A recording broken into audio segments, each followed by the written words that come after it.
नमस्कार दोस्तों, मैं आपका दोस्त दीपक चौहान और आपका स्वागत है हमारे इस चैनल में, हमारे स्टूडियो में। नमस्ते डियर जिंदगी। दोस्तों, एक शहर में एक मशहूर बिल्डर श्री महेश्वरी चौधरी रहा करते थे। वह उम्र में काफ़ी सीनियर हो चुके थे। उनकी सिर्फ एक बेटी थी जो शादी के बाद विदेश में रहने चली गई। उनकी बेटी की शादी के कुछ साल बाद महेश्वरी जी की पत्नी का भी स्वर्गवास हो गया। उनके पड़ोस में एक बहुत गरीब बच्चा आलोक रहता था। आलोक के माँ बाप बचपन में ही चल बसे थे। उसके बाद आलोक बिल्कुल अनाथ हो चुका था। लेकिन दोस्तों, कहते हैं ना, जिसका कोई नहीं उसका ईश्वर होता है। तो बस ऐसे ही कुछ हुआ। ईश्वर के रूप में उसे महेश्वरी चौधरी मिल गए। बचपन से उन्होंने आलोक की पूर्ण आर्थिक जिम्मेदारी उठाई, उसे हाई एजुकेटेड बनाया। एक दिन आलोक सिविल इंजीनियर बन गया। आलोक स्वभाव से शांत, बहुत मेहनती और ईमानदार था। उसकी शादी हो गई, लेकिन उसका बैड लक, उसे अपनी पत्नी बहुत ही लालची स्वभाव की मिली। उसने शादी के कुछ ही दिनों बाद आलोक से कहा, आप इतने सालों से, इतनी मेहनत से, इतनी ईमानदारी से महेश्वर जी के यहाँ काम करते हो, इसमें तुम्हें क्या ज़्यादा मिलता है? अपने आप को बदलो, अपने फायदे की सोचो।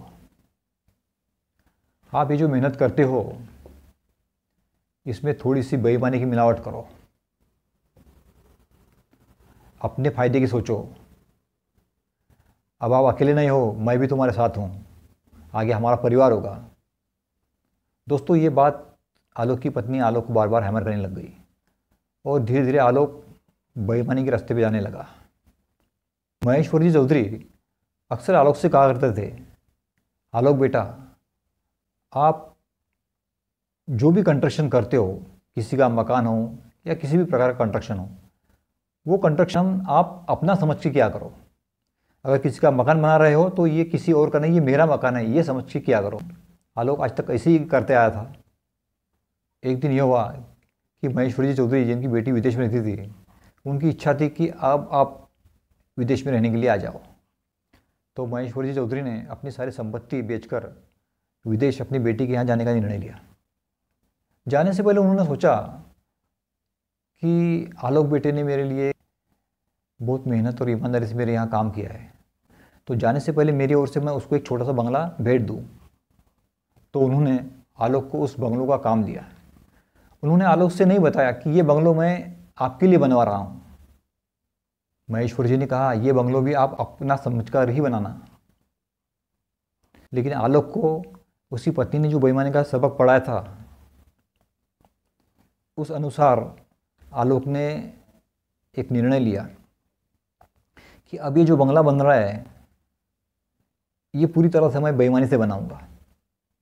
इसमें पूरी तरह से जो मटेरियल यूज़ होगा, सब डुप्लीकेट मटेरियल यूज़ किया जाएगा। तो आलोक ने उस बंगलों में एकदम डाउन क्वालिटी का बोगस और मिलावटी मटेरियल यूज़ करना शुरू कर दिया। वो ये जानता नहीं था कि ये बंगलो महेश्वरी चौधरी उसे भेंट देने वाले हैं। उस बंगलों में ऐसी बेईमानी करके आलोक ने काफ़ी पैसा कमा लिया और उसके बाद आलोक अपनी व्यक्तिगत काम से उस शहर से 20-22 दिन के लिए बाहर चले गया। उस दौरान ये हुआ कि महेश्वरी चौधरी की बेटी आई और महेश्वरी चौधरी ने उनकी सारी संपत्ति किसी को बेच दी। और जो आलोक के लिए उन्होंने जो बंगला बनाया था, जो सरप्राइज रूप में वो आलोक को देना चाहते थे, एक दिन जाने से पहले उन्होंने वो बंगलो आलोक की पत्नी को सुपुर्द कर दिया और बंगलों के कागजात भी उसे दे दिए और महेश्वरी चौधरी और उनकी बेटी विदेश चले गए। एक दिन रात के समय ये हुआ कि वो जो बंगलो था, खराब मटेरियल होने के कारण, मिलावटी मटेरियल होने के कारण पूरा कोलैप्स हो गया, पूरी तरह से धराशायी हो गया। दोस्तों, पूरी तरह से ज़मींदोज़ हो गया और उसमें आलोक की पत्नी काफ़ी जख्मी हो गई, काफ़ी घायल हो गई। जैसे आलोक को ये बात पता चली, वो अस्पताल गया, उसे बहुत रोना आया, बहुत पछतावा हुआ। उसने कहा, काश ये मकान मैंने अपना समझकर बनाया होता, काश मैं बेईमानी के रास्ते पे नहीं गया होता, काश मेरे मन में लालच नहीं आया होता, काश तुमने मुझे जो बेईमानी का सबक पढ़ाया वो मैंने नहीं सुना होता, तो आज ये नौबत नहीं आई होती। आलोक की पत्नी को भी काफ़ी दुख हो रहा था, उसे भी बहुत पछतावा हो रहा था।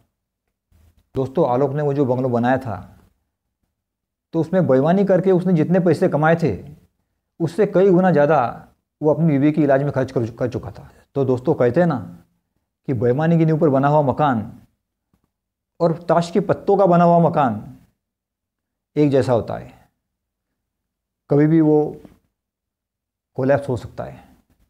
ये हम पर निर्भर है, हमें बेईमानी के रास्ते पे जाना है या ईमानदारी के रास्ते पे जाना है। रिजल्ट जो भी है वो मैंने आज आपके सामने रख दिया। तो दोस्तों, आपको ये कहानी कैसी लगी?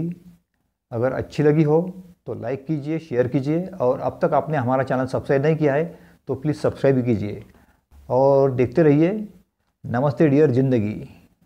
धन्यवाद दोस्तों।